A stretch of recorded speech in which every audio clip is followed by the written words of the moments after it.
problem is not that the church is getting too political. The problem is that the government has gotten too theological. The accusation has always been, but it's heightened now, but the accusation is that the church is getting too political.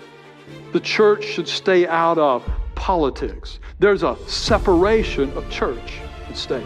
But it is undeniable that the laws of Western culture, climaxing in our own nation's laws, come from biblical principles.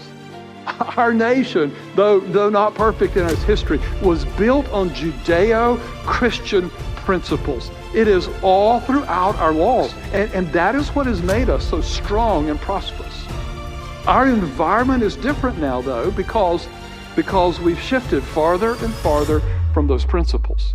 We're more godless now in our culture than in times past. So we are becoming a minority, and that makes navigating the culture very difficult. But the accusation that is made against the church is wrong. The problem is not that the church is getting too political. The problem is that the government has gotten too theological. Instead of providing an army and a national defense and building roads and doing the things that government was intended to do, the government has chosen to redefine marriage and to redefine gender.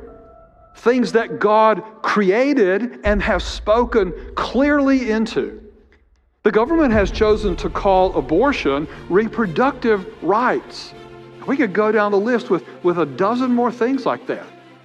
And the government has chosen to use our schools, if they can, and our universities, if they can, to indoctrinate our children and our students into those worldviews. The government is getting more and more theological. We have no choice.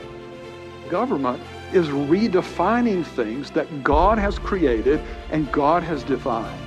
And in those matters, yes, we must be witnesses. Yes, we should get involved. We get to participate in our country. And we should seek to change those things.